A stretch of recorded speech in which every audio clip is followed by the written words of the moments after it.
اعوذ باللہ من الشیطان الرجیم لقد من اللہ علی المؤمنین اذ بعث فیہم رسولا۔ ناظرین، اللہ رب العالمین کے انسان پر بے حد و حساب احسانات ہیں۔ اگر تم اس رب کی نعمتوں اور احسانات کا شمار کرنا چاہو تو ہرگز نہیں کر سکتے۔ ہر انسان سر سے پاؤں تک اللہ کی نعمتوں میں ڈوبا ہوا ہے۔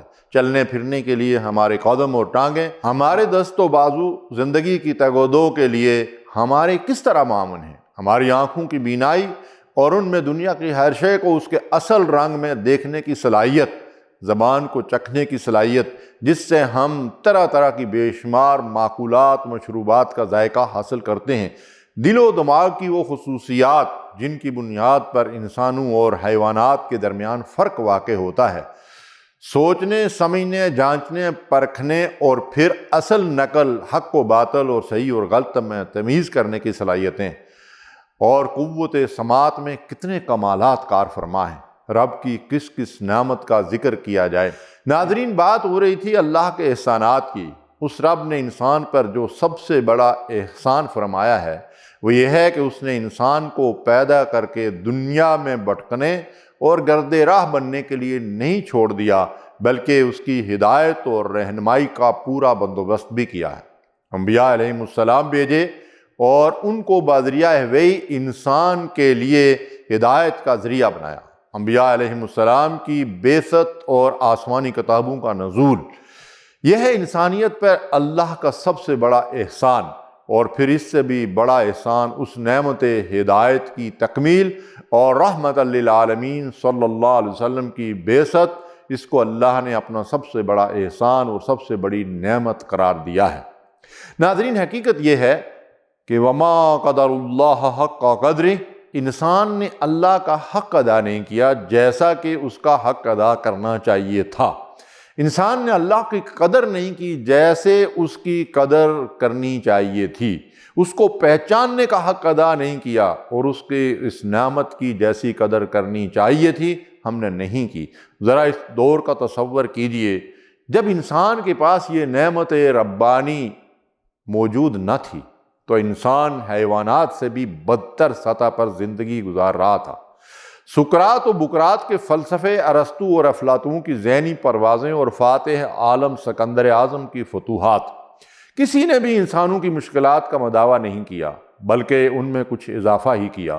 کمزوروں پر طاقتوروں کے ظلم و ستم، عورتوں اور بچیوں کی ناقدری اور تذلیل، بلکہ ان کو پیدا ہوتے ہی زندہ درگور کر دینا، غلاموں اور کمزوروں کے ساتھ وحشیانہ سلوک۔ اس زمین پر سب سے مقدس مقام بیت اللہ میں بتوں کی پوجا کے ذریعے اس کی بے حرمتی، حتیٰ کہ مردوں اور عورتوں کے ننگے ہو کر اللہ کے گھر کا طواف کرنا، رب کائنات کو چھوڑ کر اپنے لیے بہت سے ارباب بنا لینا، کسی کو روزی کا رب، کسی کو اولاد کا، اور کسی کو نفع نقصان کا مالک سمجھ لینا، قتل و غارت گری، لوٹ مار، ڈاکے اور چوریاں، باہمی جنگ و جدال، قبیلائی اور خاندانی تعصبات، الغرض انسان کے ہاتھوں انسانیت کے شرف و عزت کی پامالی، جس کا نقشہ قرآن نے یوں کھینچا ہے: ظہر الفساد فی البر والبحر، خشکی اور پانی، زمین اور دریا سمندر سب فساد سے بھر گئے تھے۔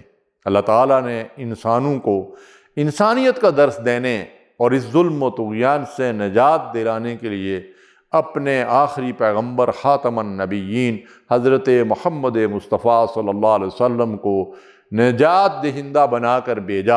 آپ صلی اللہ علیہ وسلم نے دین ہدایت کی روشنی میں تمام انسانیت کو انسانی مساوات، باہمی اخوت اور عدل اجتماعی کی لڑی میں پرو کر خیر امت بننے کا درس دیا۔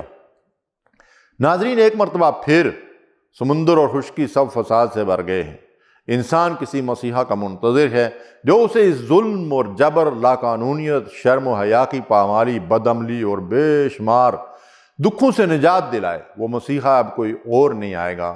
انسان کی سب سے بڑی خدمت کے لیے اس رب نے مجھے اور آپ کو خیر امت بنایا ہے، تاکہ ہم تمام انسانوں کے سامنے نبی صلی اللہ علیہ وسلم کی الہی ہوئی شریعت اور نور ہدایت کو اس انداز میں پیش کریں کہ لوگ اس طرح دوڑ کر اس کی طرف آئیں جس طرح انتہائی پیاسا شخص پانی کی طرف لپکتا ہے۔ اپنے آپ کو اسلامی تعلیمات کا نمونہ بنانا اور مدینہ کی اسلامی فلاحی ریاست کے نمونے پر ایک ریاست کے قیام کی ذمہ داری ہم سب پر فرض ہے، اور آباء و اجداد کی قربانیوں کا قرض بھی۔ آؤ دوستو ایک کام کریں، اسوہ محمد عام کریں، جن چراغوں سے ہو روشنی ان چراغوں کا اہتمام کریں۔ وما علینا الا البلاغ المبین۔